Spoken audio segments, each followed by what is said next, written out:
اللہ الرحمن الرحیم۔ تمام دیکھنے اور سننے والوں کو میری طرف سے السلام علیکم۔ پاکستان اس وقت آگ اور خون کی لپیٹ کے اندر مبتلا ہے جی۔ ہماری اپنی غلطیاں، اپنی کوتاہیوں کی وجہ سے آج ہمیں پھر دوبارہ وہی دن دیکھنے پڑ رہے ہیں جو آج سے کچھ سال پہلے تھے، جس میں میری پاکستان آرمی نے، پاکستان کے سول اداروں نے، پاکستان کے عام شہریوں نے قربانیاں دے کر پاکستان کو 1 ارب 20 کروڑ ڈالر کا نقصان برداشت کرنے کے بعد، یہ سارا کچھ کرنے کے بعد، اے پی ایس کا سانحہ برداشت کرنے کے بعد پھر ہمیں کچھ ریلیف ملا تھا، لیکن پھر اچانک ہماری غفلت، ہماری نااہلی، چلی گئی حکومت، اس کی نااہلی یا اس کے پیچھے کچھ مقاصد بے خدا جانتا جی، اس کے متعلق میں کچھ زیادہ کہہ نہیں سکتا۔ یہ سب کچھ کیوں ہوا، کیسے ہوا؟ کبھی ڈرون ہوا کرتے تھے، کبھی پاکستان کے اندر دہشت گردی ہوا کرتی تھی، پھر امن آیا، پھر پاکستان نے ترقی شروع کی۔ میں زیادہ بات تو اس پہ کیا کروں، میرا دل دکھی ہے بہت، پاکستان کا ہر شہری دکھی ہے۔ آج مستونگ کے اندر، ہنگو کے اندر اور پشاور کے اندر اتنی جگہ پر دہشت گردی کے واقعات ہوئے، اور آخر کے پی کے کو فوکس کیا گیا، کچھ بلوچستان کو فوکس کیا گیا۔ یہ ناسور آہستہ آہستہ پاکستان کے مختلف علاقوں میں جس طرح پہلے پھیلے تھا، اسی ترتیب سے اس کو پھیلایا جا رہا ہے۔ اور میں زیادہ اس کے کیا کہہ سکتا ہوں جی۔ پاکستان میں آج مستونگ کے اندر جو واقعہ ہوا وہ بڑا دردناک ہے، وہاں پر ہلاکتیں بھی زیادہ ہوئی ہیں، جو ذرائع کے مطابق خبریں آ رہی ہیں 55 سے زائد لوگ اللہ تعالیٰ کو پیارے ہو گئے، شہید ہو گئے، 100 سے زائد لوگ زخمی ہیں، اور ان میں ڈی ایس پی صاحب بھی انہوں نے جامِ شہادت نوش کیا، اور اس طرح بہت سارے لوگ ہیں جی۔ اسی طرح ہنگو کے اندر 5 لوگ بتائے جا رہے ہیں، جو ذرائع کے مطابق بتائے جا رہے ہیں، کچھ 3 بتا رہے ہیں، کچھ 5 بتائے جا رہے ہیں۔ پھر وہاں پر سیکورٹی فورسز کا مقابلہ بھی ہوا ہے۔ پشاور کے اندر اسی طرح کچھ حرکت کرنے کی کوشش کی تو فورسز جو ہے انہوں نے اس پر قابو پایا، اور دہشت کو گرد کو جو جہنم واصل کیا گیا۔ یہ سارا کچھ آج ہوا ہمارے سابقہ حکومت کی خارجہ پالیسی، ناکام ترین خارجہ پالیسی تھی، جس نے نہ افغانستان پر توجہ دی، نہ ایران پر توجہ دی، نہ پاکستان کے کسی اور دوست ملک سے رابطہ کرنے کی کوشش کی،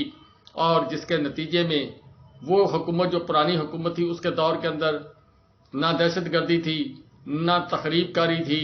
پاکستان کے اندر امن تھا، دنیا پاکستان کو ایک پیسفل کنٹری کے طور پر دیکھ رہا تھا، اور لوگ سیر و تفریح کے لیے جو اپنی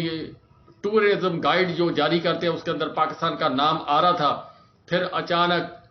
یہ کیا ہوا، کیوں ہوا، یہ بہت سارے سوالات ہیں۔ آج وقت نہیں ہے اس قسم کی کوئی ایسی بات کی جائے، کیوں حالات جبر اور تشدد کے چل رہے ہیں، تو اس وجہ سے زیادہ بات اس پہ نہیں کر سکتے، لیکن اس کے پیچھے محرکات بہت سارے ہیں جو ہم بیان نہیں کر سکتے۔ لیکن دردناک اور افسوسناک واقعہ یہ ہے جی کہ آج پاکستان کے بہت سے شہری اللہ کو پیارے ہو گئے، جامِ شہادت نوش کر گئے، اور اس کا اثر پاکستان کی ترقی پر، پاکستان کے لوگوں پر، پاکستان کے ارد گرد کے جو ممالک ہیں ان کے اوپر کیا پڑے گا۔ بہرحال کے جو آخری اطلاعات ہے اس کے مطابق ٹی ٹی پی جو ہے اس نے جو یہ حملہ ہوا اسے اپنا لا تعلقی کا اظہار کیا ہے، اور جو ذرائع کے مطابق خبر بتائی جا رہی ہے اس میں سندھ کا کوئی آدمی ہے جس کی تصویر جاری ہوئی ہے۔ یہ میری ویڈیو کے اندر آپ دیکھیں گے تو آپ کو ایک یلو کلر کا دائرہ ایک شخص کے اوپر لگا ہوا نظر آ رہا ہے۔ وہ شخص بتایا جا رہا ہے جی کہ وہ دہشت گردی کے اندر شامل ہے، اور کچھ ایسی ویڈیوز پہنچی ہیں، لیکن ہم یہاں پر فیس بک اور ٹویٹر یوٹیوب کی وجہ سے شیئر نہیں کر سکتے۔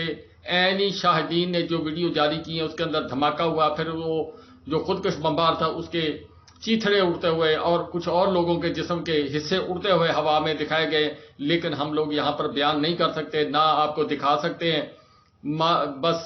دردناک، افسوسناک واقعہ اور سوچنے کا مقام ہے۔ ہم ابھی تک نہیں سمجھے، ہم پاکستان کی ایک جماعت کو کرش کرنے کے چکر میں لگے ہوئے ہیں، باقی تمام معاملات ہم نے پسے پشت ڈالے ہوئے ہیں۔ یہ اب چلتے ہیں جی کچھ سیاسی خبروں کی طرف۔ عمران خان صاحب کی پہلے میں بات کر دوں جی، عید میلاد النبی کے حوالے کے حساب سے عمران خان صاحب جی وہ آدمی ہیں جنہوں نے اسلامو فوبیا کی جنگ لڑی اور یو این او کے اندر آواز اٹھائی، پھر یو این او نے اس بات کو تسلیم کیا، صدر پیوٹن نے عمران خان صاحب کے موقف کی تائید کی، اس طرح جرمن کے چانسلر جو ہیں انہوں نے اس بات کو اپریشیٹ کیا کہ عمران خان صاحب جب بولیں گے تو میں ان کو 10 گھنٹے تک بھی سننے کے لیے تیار ہوں۔ اسی طرح اور لوگوں نے بھی کیا. لیکن اسرائیل ایسا ملک ہے جی جس نے کہا تھا کہ مجھے سب سے زیادہ جو خطرہ آ رہا ہے وہ عمران خان سے. طیب اردگان کو پہلے وہ گنتے تھے، پھر عمران خان صاحب کے ان کے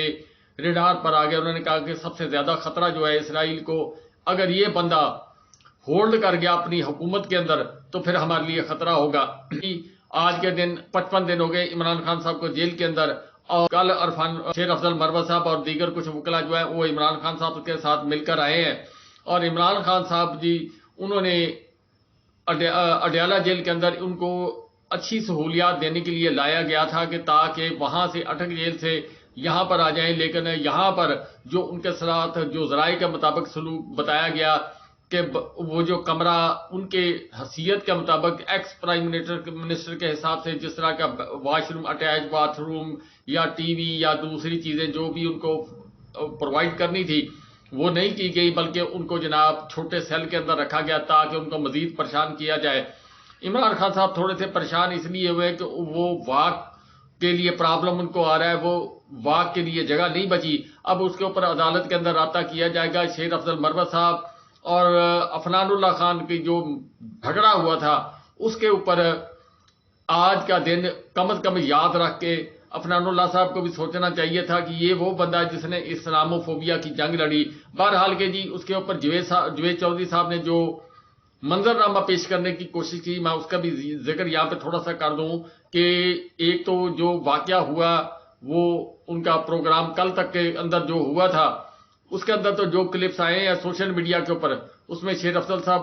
اور ان کی تکرار ہوئی. پھر بات کلیئر ہو گئی کہ عفنان اللہ صاحب جو ہے انہوں نے پہل کی بدتمیزی کرنے میں یا لوز ٹاک کرنے کے اندر. پھر شیر افضل جو ہے ان سے برداشت نہ ہوا تو انہوں نے پھر ان کو وہ جناب وہ مکہ رسید کیا یا جو بھی ان کے ساتھ جو حشر ہوا.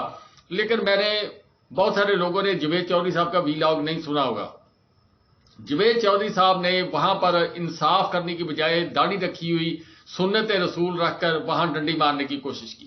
یا تو وہ کلپ دکھاتے پورا جو ان کی فائٹ کا تھا وہ نہیں آیا، لیکن انہوں نے جناب وہاں پر جو نقشہ پیش کر کے وہاں شیر افضل مروت صاحب کو گرانے کی کوشش کی،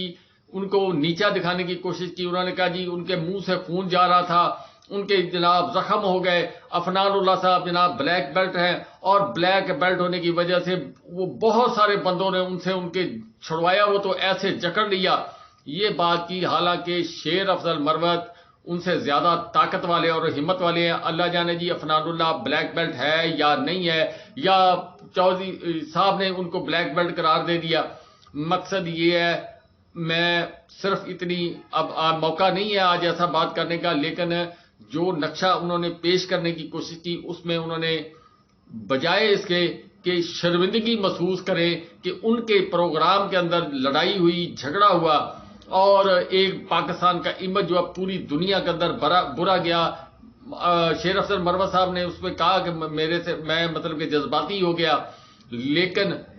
جو کچھ پھر یوٹیوب کے اوپر اپنا جوید چودھری صاحب نے جو ویلاگ کے اندر جو بات کی وہ کم از کم اپنی عمر کو دیکھتے،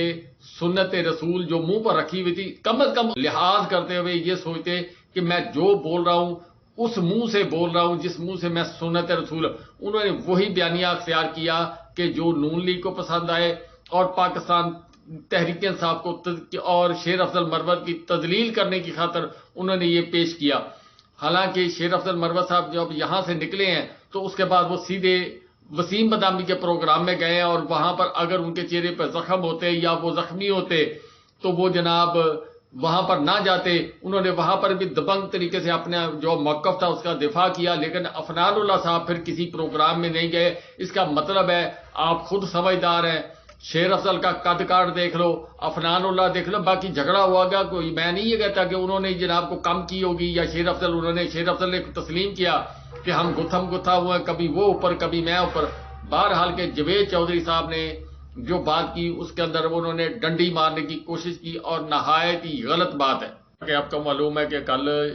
اپنا شیر افضل مروت صاحب اور نعیم پنچوتا صاحب اور اس کے علاوہ کچھ اور بڑے جو وکلا ہیں ان کی عمران خان صاحب سے ملاقات ہوئی تھی. اور اس کے بعد شیر افضل صاحب جو پریزنر وین ہے اس کے فرنٹ میں کیبن کے اندر بیٹھ کر جو ہے وہ آئے. پھر انہوں نے چینل پر کو انٹرویو دیا اور اس میں انہوں نے یہ افنان اللہ والے معاملے پر بھی ڈسکس کیا اور کچھ اور باتوں کے عمران خان صاحب کے بارے میں بتایا. لیکن انہوں نے ایک بات کی تھی کہ آنے والے 2 4 5 دن یا 6 دن کے بعد پاکستان تحریک انصاف جو ہے وہ بڑا سرپرائز دے گی. جس طرح آپ کو میں بتاتا آ رہا ہوں یا اور لوگ بھی بتاتے آ رہے ہیں کہ پاکستان تحریک انصاف اب مفاہمت یا مزاحمت کی طرف میں سے دونوں میں سے ایک راستہ اختیار کرے گی. اور کل شیر افضل مروت صاحب نے یہ بتایا کہ عمران خان صاحب نے کہا جی اب گھی جو ہے وہ ٹیڑھی انگلی سے نکلے گا، اس لیے آپ مجھے ایسے لوگوں کی ضرورت ہے، ایسے وکلا کی ضرورت ہے جو لوگ اپنے آپ کو پیش کریں، مقابلے کے لیے پیش کریں، تاکہ پاکستان تحریک انصاف کا جو خون ان کے ووٹر سپورٹر کا ٹھنڈا پڑا ہوا ہے یا جو گرم جوشی پہلے ہوا کرتی تھی اس کو دوبارہ بحال کیا جائے. جو لوگ یہ پریس کانفرنس یا گرفتاریوں سے ڈر رہے ہیں وہ کہتے ہیں کہ اب اس چیز کا وقت چلا گیا، پاکستان نہایت خطرناک موڑ کی طرف جا رہا ہے. جو کچھ پاکستان کے ساتھ ہو رہا ہے، جو یہ حالات آپ نے یہ جو آج جو حادثات بڑے بڑے ہوئے ہیں، جو معاشی حادثات پاکستان کے ساتھ ہو رہے ہیں، اس کے علاوہ اور بہت کچھ انڈر ہینڈ ہو رہا ہے. جو وزیر اعظم صاحب جو ہیں وہ پہلے امریکہ گئے، امریکہ سے لندن آئے، لندن سے جناب سعودی عرب آئے، اب ذرائع کے مطابق نواز شریف صاحب بھی سعودی عرب پہنچنے کے چکر میں ہیں. کیا کھچڑی پک رہی ہے دبئی کے اندر، کیا کھچڑی پک رہی ہے، یہ ساری چیزیں جو ہے عمران خان صاحب کو اطلاع ہو رہی ہے اور اس کے مطابق عمران خان صاحب اپنی حکمت عملی جو ہے جیل کے اندر ترتیب دے رہے ہیں بیٹھے ہوئے. آنے والے دنوں کے اندر شاید علیمہ خان صاحب جو ہے وہ بھی فرنٹ پر آ جائیں، کھل کھلا کر آ جائیں. اسی طرح پاکستان تحریک انصاف جو ہے وہ معاملات جو ہے وہ آگے چلائے گی. کل جو کچھ کرک کے اندر ہوا اور جس طرح پولیس نے وہاں پر تشدد کیا، جو کچھ پولیس نے وہاں پر یہ پاکستان تحریک انصاف کی ریلی جو پرامن ریلی تھی اس کو روکنے کے لیے جو طریقہ کار اختیار کیا، اس پر نہایت افسوس ہم یہی کر سکتے ہیں. لیکن پاکستان تحریک انصاف کے جو کرک کے لوگ تھے وہ پھر ایک دم وہ بھی جوش میں آ گئے اور جوش میں آنے کے بعد پھر لوگ ارد گرد سے اکٹھے ہونے شروع ہو گئے. پھر دیکھتے دیکھتے وہ جو سمجھ لیں کہ ایک چھوٹی سی وہ گیدرنگ تھی وہ ہوتے ہوتے ایک بڑا اجتماع بنتی گئی، پھر وہ جلوس کی شکل اختیار کر گیا. یہ ایک بڑی اچیومنٹ ہے کہ کل عمران خان صاحب نے بیان دیا شیر افضل مروت صاحب کو یا دوسرے وکلا کو جو ہے وہ جیل کے اندر اپنا میسج وہ کنوے کیا، اور دوسری طرف کرک کے اندر جناب جو صورتحال ہے وہ آپ کو میرے پیچھے نظر آ رہی ہے. کس طریقے سے لوگ نکلے اور کس طریقے سے لوگوں نے خوف کے بت توڑے ہیں. یہ کل ابتدا ہو گئی ہے. اب پشاور کے اندر جو 1 2 4 دن کے بعد جو پروگرام ترتیب دیا، شاید اتوار کا دن جو رکھا گیا ہے، اتوار والے دن پشاور کے اندر اسی طرح کا اجتماع ہوگا. لیکن اس سارے پروسیس کے اندر میرے ادارے ان سے سوال کیا ہے جی پاکستان تحریک انصاف کی کور کمیٹی نے، پاکستان تحریک انصاف کے جو لیڈر اس وقت جیلوں سے پاس ہو کر آ گئے لیکن اس وقت ڈٹے ہوئے ہیں، جسے علی محمد خان بھی آج بولے ہیں، اسی طرح علی امین گنڈا پور صاحب نے جو بیان دیا ہے اور ریکویسٹ کی اداروں سے کہ ایک طرف تمام پارٹیاں اپنی جلسے بھی کر رہی ہیں اور دوسری تمام جو حرکات و سکنات ہیں سیاسی طور پر ایکٹیویٹیز وہ کر رہی ہیں، ایک لے دے کر پاکستان تحریک انصاف جو ہے وہ اس کو جناب کارنر کرنے کی کوشش کی جا رہی ہے. یہ کون کروا رہا ہے، یہ کیا کر رہا ہے، یہ سب چیزیں علم کے اندر ہے. بہت سارے لوگوں کو بہت ساری چیزیں پتہ ہے لیکن ابھی زبان کھولنے کا وقت نہیں ہے، نہ کوئی کھول رہا ہے. آنے والے دنوں کے اندر جو پاکستان کے خارجہ حالات وہ کس طرف کو جا رہے ہیں، پاکستان کے بھارت کے ساتھ تعلقات کس طرف کو جائیں گے، پاکستان کا ایک وہ جو معاملہ جس پر عمران خان صاحب نے کہا تھا میں نے اپنے اللہ کو جان دینی ہے، وہ معاملہ پاکستان کے گلے میں کس طرح فٹ ہوتا ہے. اگر وہ کام کیا گیا تو پھر پاکستان تحریک انصاف کا جو بیانیہ ہے اس کو اور تقویت ملے گی. اور نواز شریف صاحب کا جو ابھی مہنگائی نے جو بیڑا غرق کیا ہے، جس طریقے سے ان کو کنٹرول معیشت جو کہ تباہی ہوئی یا جو انہوں نے جو کچھ معاشی طور پر پاکستان کے ساتھ کیا ہے، پھر اور عمران خان صاحب کی پارٹی کے ساتھ جو کچھ کیا ہے، اگر وہ کام ہو گیا تو پھر شاید پاکستان کے اندر ایک بڑی تحریک جنم لے لے گی جس میں بہت سی دینی جماعتیں بھی ہوں گی اور بہت سارے اور لوگ بھی شامل ہو جائیں گے. وکلا جو ہیں وہ اب سڑکوں پر آ رہے ہیں. آج بھی وکلا نے بڑی دبنگ قسم کا خطابات کیے ہیں اور خطابات کرنے کے بعد تاب باجوہ صاحب، رابعہ باجوہ، اسی طرح اور لوگ جو ہیں انہوں نے بڑی تقریریں کی ہیں. لیکن میں بات کو مختصر کرتے ہوئے علی امین گنڈا پور صاحب کی آپ بات سنیں، پھر کوئی ایک آدھ خبر اور شیئر کرتے ہیں اور اس کے بعد آپ سے اجازت چاہوں گا. جی میں بسم اللہ الرحمن الرحیم ایاک نعبد و ایاک نستعین۔ آج جو کرک میں پاکستان تحریک انصاف کے ورکرز کے کنونشن کے اوپر پولیس کی طرف سے، انتظامیہ کی طرف سے ایک دھاوا بولا گیا ہے اور لاٹھی چارج کیا گیا اور آنسو گیس کے گولے برسائے گئے اور ساتھ ساتھ بہت سے کارکنوں کو گرفتار کیا گیا، تو میں یہ پوچھنا چاہتا ہوں انتظامیہ سے کہ کس قانون کے تحت یہ کیا گیا ہے، اور میں یہ بھی پوچھنا چاہتا ہوں کہ آخر Pakistan Tehreek Insaf as a party, Pakistan Tehreek Insaf کے لیڈر عمران خان صاحب جو کہ جیلی مقدموں میں اس وقت جیل میں ہیں اور ان کی پیشیوں پر بھی ڈیلنگ ٹیکٹکس کی جا رہی ہیں، اور ساتھ ساتھ الیکشن کمیشن آف پاکستان سے میں یہ پوچھتا ہوں کہ آخر ان پارٹیوں کو جن میں غدار شامل ہوئے ہیں اور ہماری پارٹی سے جیلوں سے اٹھا کر لوگوں کو ان پارٹیوں میں شامل کیا گیا ہے، تو غداروں کو تو اس ملک میں اجازت ہے کہ پولیس ان کو پروٹوکول بھی دے رہی ہے اور پولیس ان کو سیکورٹی بھی دے رہی ہے، اور جو وفادار ہیں، وفا کر رہے ہیں اپنے نظریے کے ساتھ، اپنے لیڈر کے ساتھ، ان کے اوپر آپ فسائیت کر رہے ہیں، پرچے کاٹ رہے ہیں، ان کے اوپر آپ حملے کر رہے ہیں، لاٹھی چارج کر رہے ہیں، گرفتار کر رہے ہیں، آنسو گیس سے گولے برسا رہے ہیں۔ تو یہ الیکشن کا آپ جو کہہ رہے ہیں کہ الیکشن جو ہے اس میں تمام پارٹیوں کو پوری اجازت ہے الیکشن میں حصہ لینے کی، تو یہ کس طرح الیکشن میں حصہ لیا جا رہا ہے، یہ کس طرح کا الیکشن کا انعقاد کیا جا رہا ہے؟ میری چیف جسٹس آف پاکستان اور عدلیہ سے گزارش ہے کہ ہم اس کے خلاف عدلیہ میں ابھی کیس کریں گے، انتظامیہ کے خلاف، پولیس کے خلاف، ڈپٹی کمشنر کے خلاف، اور اس کے اوپر ہماری یہ درخواست ہے کہ اس کے اوپر ایکشن لیا جائے۔